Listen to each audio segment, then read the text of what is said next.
Oh, hi. Come on in. I didn't see you there. Do you believe in miracles? I do. This Christmas, I want to tell you about a wartime miracle that makes me happy every time I hear it.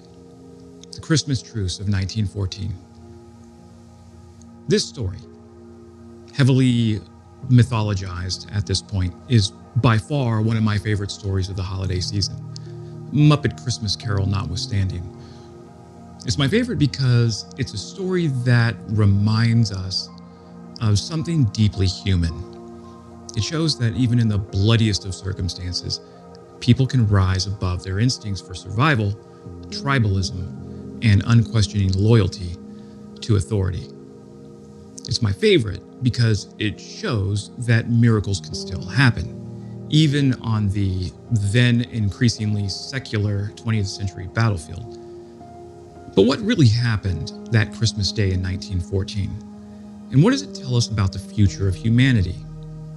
In the summer of 1914, the guns of August raged across the pastoral fields of France and Belgium. Throughout the fall, the Great War was not at all what we collectively imagine when we think of World War I. By autumn, the war had already transformed into something far removed from the romanticized cavalry charges and the heroic visions many had imagined. The campaigns of maneuver, the dashes for strategic positions, the miracle on the Marne, and the fierce clashes gave way to something darker, heavier, and much more foreboding. By the time of the continent's first bitter cold snaps, the maneuver war had slowed considerably. It was the fall of 1914 that vast trench networks began to spread across Europe. These trenches, grimly efficient in their design, bear more than a passing resemblance to what we've seen in recent conflicts. Russia's war in Ukraine comes to mind. Just as now, the trenches heavily favored the defenders, creating a stalemate that seemed unbreakable. It's under these conditions where the Allies, or the Entente powers, faced off against the Central Powers in a nightmarish, attritional type of warfare. As the calendar turned towards December, the war's horror only deepened. Snow fell sporadically, mixing with the mud to create a chilling, clinging sludge that made movement even more torturous.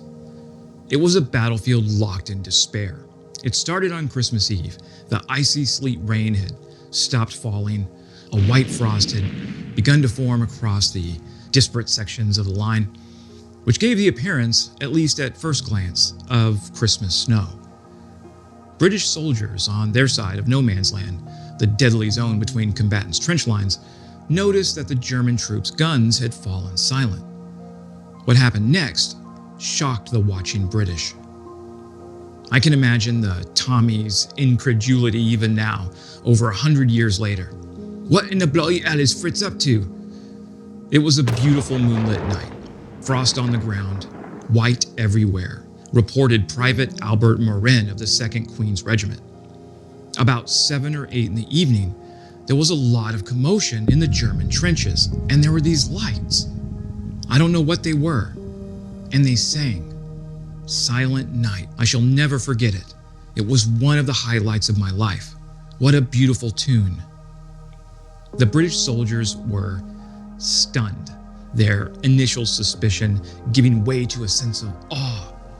Then came something even more unexpected. White flags, slowly raised above the German trench line. What was going through the German soldiers' heads that night? Christmas Eve has admittedly always captivated me. As the kids would say these days, Christmas Eve just hits different. At least as long as I've been alive, there's always been a strange feeling that I get late on that night. Perhaps because in some ancient cultures, the winter solstice is when we're closest to the realm of our dead ancestors.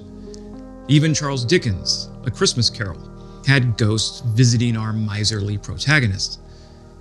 The majority of Finnish families, reports quote as many as 3/4, visit the graves of their loved ones on Christmas Eve.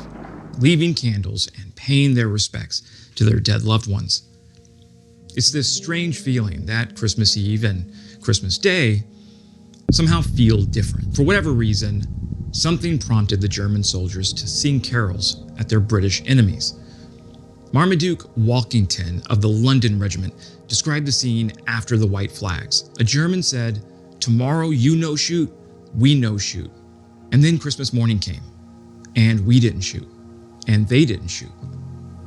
After the singing of the carols the night before, German and British soldiers felt confident poking their heads above their trenches to quickly survey their opposites' intentions.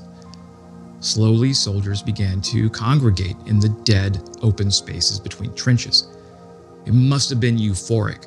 Men who only hours ago had been trying to kill one another now shook hands, sang songs, and exchanged gifts.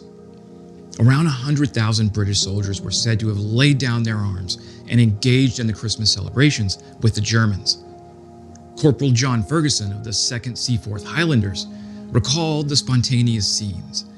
What a sight! Little groups of Germans and British extending almost the length of our front. Out of the darkness we could hear laughter and see lighted matches. A German lighting a Scotsman's cigarette and vice versa, exchanging cigarettes and souvenirs. A football match allegedly broke out where Germany beat England 3-2. Now, this all sounds amazing, but it wasn't a large-scale event. The Christmas Truce was not universal along the Western Front, and in some areas, fighting continued. One member of the 2nd Grenadier Guards, who was there on Christmas Day, wrote a letter home saying, "Perhaps you read the conversation on Christmas Day. It is all lies. The sniping went on just the same. In fact, our captain was wounded, so don't believe what you see in the papers." But where the truce actually occurred, it provided a temporary respite from the brutality of war and allowed soldiers to bury their dead with respect. Military leaders on both sides were furious with the truce, for good reason. If their troops befriended the men they were supposed to shoot, some commanders worried it would undermine the soldiers' willingness to fight. What if we had a war and nobody came? Orders were soon issued to resume hostilities, and by December 26th, in most areas, the trenches once again became places of death and despair. Sadly, the Christmas Truce would not be repeated in subsequent years. Yet for all its brevity, the truce remains a powerful reminder. It speaks to the resilience of the human spirit and our capacity for compassion, even amid unimaginable horror. Of course, these were mostly Christian countries that were fighting against each other, who shared a common religion, with combatants of similar ethnic backgrounds. For instance, this would never happen between, let's say, US soldiers and Japanese soldiers in the Pacific in World War II. But for a brief moment in time, a completely organic truce broke out, where enemies became friends, and then friends became enemies once again. It might not have been a miracle in the strictest sense, but in a world starved for hope, it was miraculous all the same. Merry Christmas and happy holidays, my friends. I wish 2025 will bring you all the contentment, success, and joy that you desire. Thanks for coming on this YouTube journey with me. And as always, glory to Ukraine, glory to the heroes. Slava Ukraini.